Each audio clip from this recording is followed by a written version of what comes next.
I'm here with one of the most talented juniors in the world of chess, Hans Niemann. Hans, how are you? I'm great. I'm very happy to be in Dubai, and the atmosphere here is great.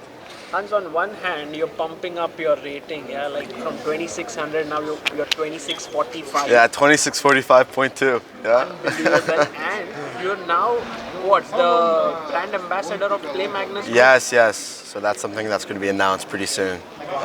So you're here as the brand ambassador. As a brand ambassador, as a journalist, as a filming some videos. So I'm here. I'm doing a lot of things, but So how can you do so much? Like on one hand, you're improving at chess, and they say you shouldn't get distracted. Yeah. And here you are doing all sorts of stuff. yeah. Well, my decision behind this was that I think it's such a special opportunity to be at a World Championship match, especially for the entire match, and then also my year has been ridiculous. So I thought I deserved some rest. So I think of this as not a distraction, but I think I would rest anyways. This month I'll be playing a Rapid and Blitz tournament in Dubai. Then I'll play the World Rapid and Blitz, and then 2022 my push to 2700 will begin. So I don't really feel like this is much of a distraction. I think it's more of an opportunity, and obviously,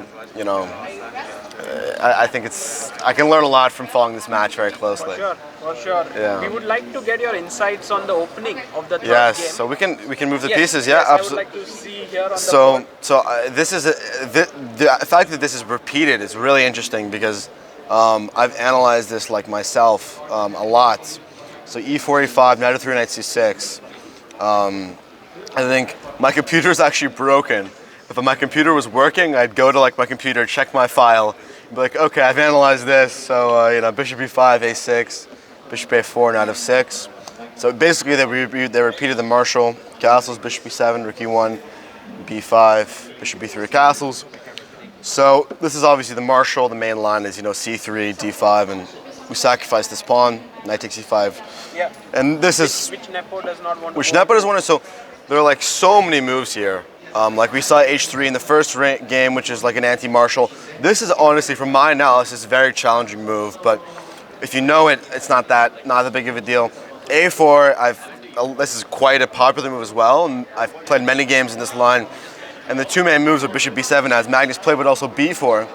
And the line that you get is D4, D6, D takes E5, and there's knight takes or pawn takes. Essentially, if you analyze this very seriously, it's equal. With some engines. Like right now, if you put this on the engine, it'll give like a 0.25, 0.3, but if you play through it with a strong engine, it equalizes eventually. Okay. So this is a potential maybe point that, but I think it's with the theme is like deviating from the main line, right? Right. Because in the World Championship match, like all the main lines, all the things that computers suggested, they've got teams of like, so many people who are analyzing this stuff, right?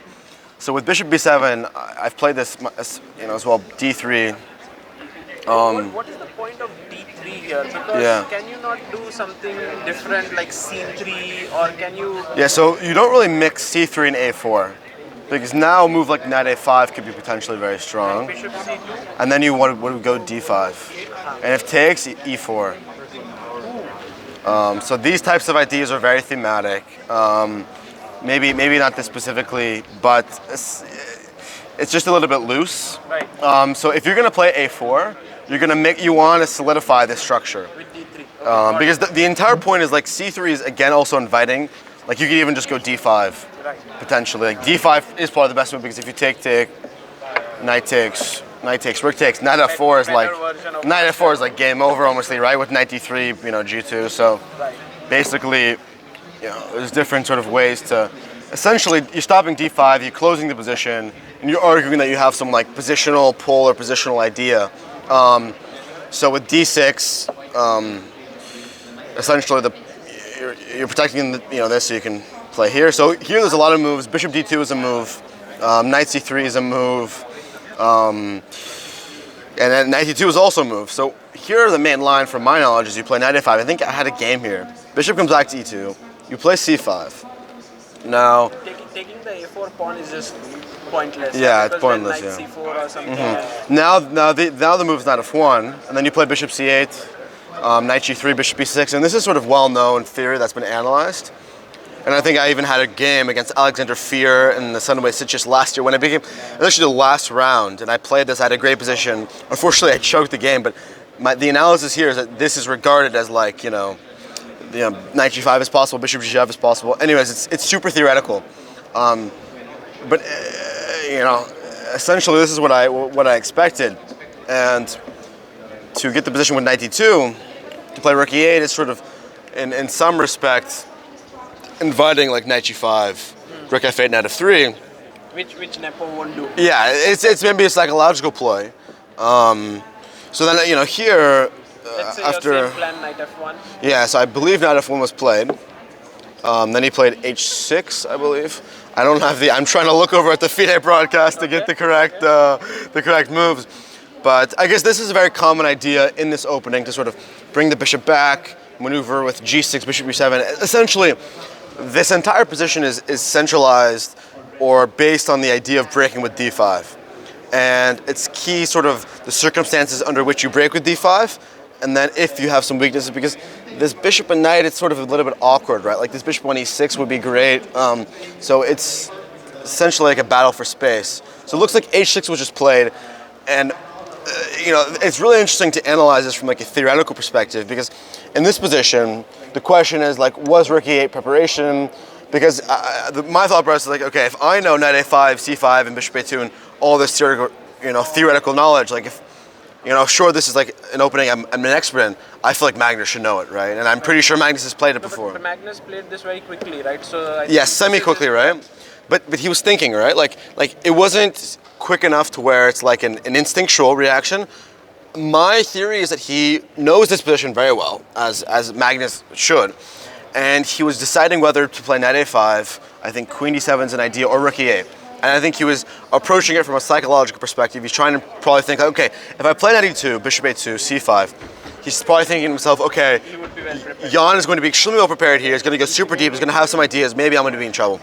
So then he's thinking like, but a lot of top players, what they do is when you analyze these openings, you have alternative ways to like still be equal, but then you have a surprise factor. So rook e8 is probably his psychological decision to say, okay, Jan, show me how well you prepared this.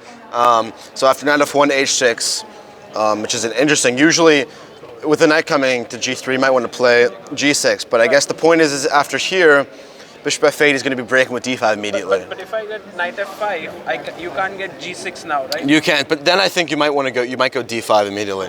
I think the knight f5, although it looks nice, if you can play d5 and break through with some combination of knight a5, then you can equalize. So I guess this is sort of the key dynamics going on here.